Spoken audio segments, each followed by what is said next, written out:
আজকে ফারুকের মতো লোক 412 কোটি টাকা নাকি খরচ করেছে একটা জাদুঘর নির্মাণ করতে। ভাই কোন যোদ্ধার আকাঙ্ক্ষা ছিল 412 কোটি টাকায় তুমি একটা জাদুঘর নির্মাণ করবা? কি আছে ওই জাদুঘরে? কি অ্যান্টিক তুমি লাগিয়েছো ওই জাদুঘরে? আমি খবর পেয়েছি 38 কোটি টাকার নাকি শুধুমাত্র সিসি ক্যামেরা লাগানো হয়েছে। সরকারের আমলে যেই সমস্ত দুর্নীতিবাজরা বিভিন্ন প্রতিষ্ঠানে অধিষ্ঠিত আছেন, তার মধ্যে অন্যতম এই জাতীয় জুলাই জাদুঘর এবং এই জাতীয় জাদুঘর এখানে শত শত কোটি টাকা যারা লুপাট করেছে, ইতিমধ্যে আপনারা জেনেছেন সেই ফারুকি এবং তাদের গান এবং এই তানজিম, এরা কারা, কোথায়, এই দুর্নীতিবাজরা এখনো কোথায় আছে? আপনারা ইতিমধ্যে লক্ষ্য করেছেন আজকের এই প্রোগ্রামকে কেন্দ্র করে আমরা যারা এই বাংলাদেশি দীর্ঘ 17টি বছর অন্যায় দুর্নীতির বিরুদ্ধে আন্দোলন এবং সংগ্রাম করেছিলাম, সেই দুর্নীতি এখনো চলমান। বিগত সরকার, ইউনূস সরকারের আমলে সেই সমস্ত দুর্নীতিবাজরা এখনো বহাল তবিয়তে আছে।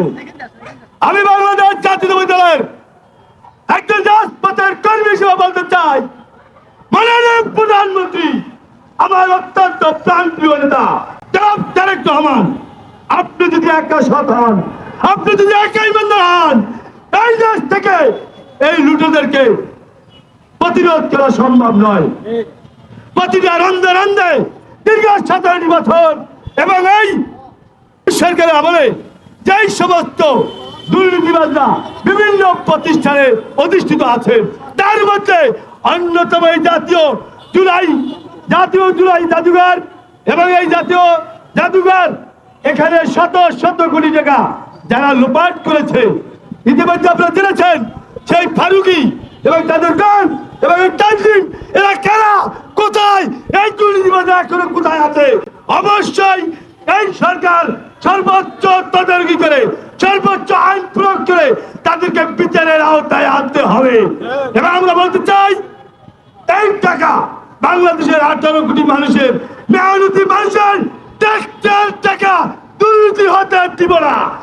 প্রতিটা দুর্নীতির বিরুদ্ধে বিচার হতে হবে। আপনারা ইতিমধ্যে দেখেছেন বাংলাদেশের 3 বারের প্রধানমন্ত্রী দেশনেত্রী বেগম খালেদা জিয়া মিথ্যা একটি দুর্নীতি মামলায় বছরের পর বছর কারাবরণ করেছে। আর এই জাদুঘরের শত শত কোটি টাকা দুর্নীতি করবেন, আরামায়েশে জীবনযাপন করবেন, বিদেশে যাবেন, কোটি কোটি টাকা পাচার করবেন, এটা বাংলাদেশের জনগণ মেনে নেবে না। বাংলাদেশ জাতীয়তাবাদী দল, বাংলাদেশের বর্তমান সরকার এটাও মেনে নেবে না। বিচারের আওতায় আপনাকে আনতে হবে। এবং প্রশাসনে যারা আছেন, আমাদের এই শান্তিপ্রিয় সমাবেশের একটি মানববন্ধনের যে ব্যানারটি ছিল, এটা আমাদের মত প্রকাশের জায়গা। এটাকেও যারা হরণ করতে চায়, তারা আমাদেরকে জানান দিতে চায় ফ্যাসিস্ট শেখ হাসিনার দোষর। কারণ ফ্যাসিস্ট শেখ হাসিনার আমলে আমরা কথা বলতে পারি নাই, রাজপথে আসতে পারি নাই, মানববন্ধন করতে পারি নাই, সেটা আর অব্যাহত হতে দেওয়া যাবে না।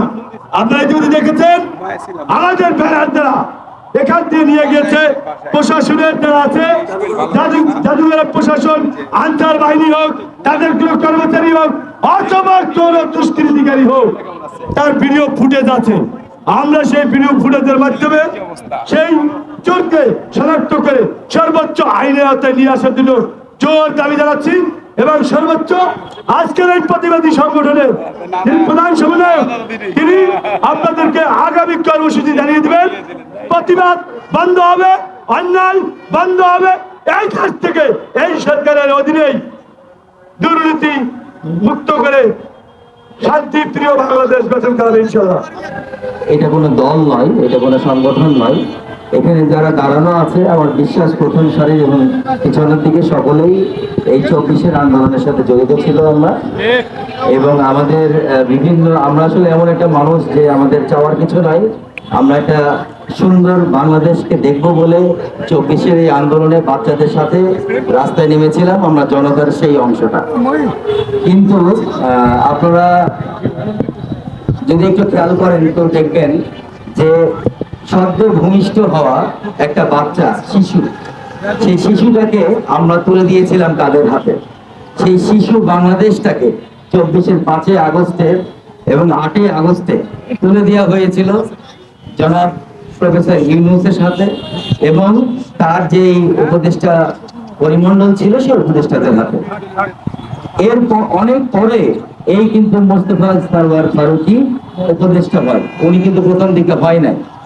এবং আপনারা যদি একটু খেয়াল করেন যে বিগত আওয়ামী লীগের 17 বছরে কোন ডিরেক্টরটা, কোন অভিনেত্রীটা সবচেয়ে বেশি লাভবান হয়েছে, সবচেয়ে বেশি কাজ করেছে, সবচেয়ে বেশি ইনকাম করেছে, তার নাম হবে তৃষা। সেই অভিনেত্রী ছিল তৃষা, যিনি একদম শেখ মুজিবুর রহমানের সিনেমাতেও অভিনয় করেছে। আবার সবচেয়ে বেশি ডিরেকশন দিয়েছে, তার নাম হচ্ছে মোস্তফা সরওয়ার ফারুকী। এবং আপনার এই জুলাই আন্দোলনে 2 রকম যোদ্ধা আছে, আপনারা একটু খেয়াল করে দেখবেন।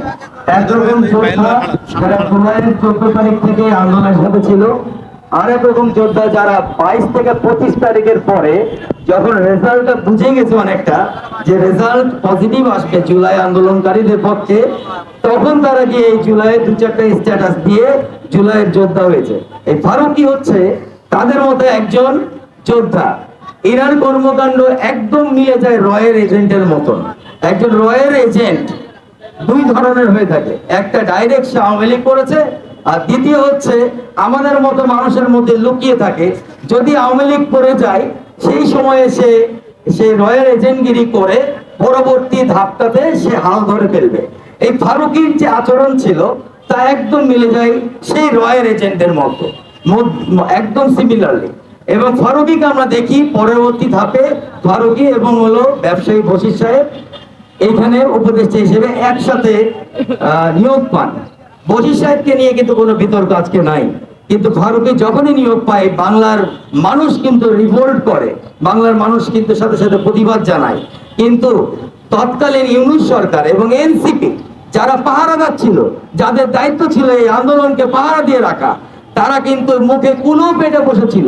এবং তাদের কারণে আজকে ফারুকীর মতো লোক 412 কোটি টাকা নাকি খরচ করেছে একটা জাদুঘর নির্মাণ করতে। ভাই, কোন যোদ্ধার আকাঙ্ক্ষা ছিল 412 কোটি টাকায় তুমি একটা জাদুঘর নির্মাণ করবা? কি আছে ওই জাদুঘরে? কি অ্যান্টিক তুমি লাগিয়েছো ওই জাদুঘরে? আমি খবর পেয়েছি 38 কোটি টাকার নাকি শুধুমাত্র সিসি ক্যামেরা লাগানো হয়েছে। ভাই, তোমার এই সিসি ক্যামেরা থেকে আমার বডি সহ হাড্ডি কঙ্কাল সব দেখা যাবে। তুমি কি সিসি ক্যামেরা লাগিয়েছো? 38 কোটি টাকা খরচ হয়েছে এখানে। তুমি কি এখানে ডেভেলপ করেছো? আমি নিজে দেখলাম ইউনূস সাহেব উনি একটা ফোন কল ধরছে, আর ওইখানে সব তখন স্বৈরাচারী শেখ হাসিনা তিনি একটা ভয়েস কল দিচ্ছে। এই একটা মানে সাধারণ একটা সফটওয়্যার, সাধারণ একটা জিনিস করতে 412 কোটি টাকা লাগে। সবচেয়ে বড় কথা হলো এই 412 কোটি টাকা নির্মাণ করতে এটা হয়েছে একদম রাতের আধারে, কোনো সাউন্ড ছিল না, কোনো রকম ঠিক মতো টেন্ডার হয়নি। টেন্ডার হলে আমরা জানতে চাই, জনগণ জানতে চাই, জুলাই যোদ্ধারা জানতে চাই, আহত যোদ্ধারা জানতে চাই, শহীদরা জানতে চাই, আবু সাইদ জানতে চাই, মুগ্ধ জানতে চাই কোন খাতে কিভাবে তুমি 412 কোটি টাকা নির্মাণ করেছো? আমার পরিবারের জন্য কি করেছো? যে ছেলেটা মারা গেছে তাদের জন্য কি করেছো? যে ছেলেটা আহত হয়েছে, পঙ্গু হয়ে এখন পড়ে আছে, তাদের জন্য কি করেছো? যদি জবাব থাকে ফারুকী তুমি মাঠে এসে জবাব দিয়ে যাবা। তোমাকে 412 কোটি টাকা জনগণের টাকা, ছেলেদের টাকা, বাচ্চাদের টাকা, রক্তের উপর তাজমহল, স্বপ্নের তাজমহল গড়া টাকা, সেই তাজমহলকে চুরমার করে দেওয়ার জন্য তোমাকে ফারুকী এখানে বসানো হয়েছিল না। তোমার মতো একজন লম্পট একজন লোককে, তোমার মতো একজন দুষ্কৃতিকারী এবং একজন দুর্নীতিবাজ লোককে এই সরকার ঠাঁই দিয়ে ইউনূস সরকার নিজেই নিজের গতিতে ইউনূস সাহেব আগুন জ্বালিয়েছে। এবং আজকে যে তার শ্রদ্ধার নামটা এখন রাস্তার ধুলায় নেমে এসছে, এর জন্য তিনি দায়ী। প্রতিবাদ চলুক, আমরা কেউ বসে থাকবো না। জুলাই যোদ্ধারা কখনো ঘুমাবে না। ইনশাল্লাহ আপনারা আমাদেরকে আবার রাস্তায় পাবেন। যদি অন্যায় দেখি, যদি দুর্নীতি দেখি, আমরা রাস্তায় আবার আগের মতো রক্ত দিতে নেমে আসবো ইনশাল্লাহ।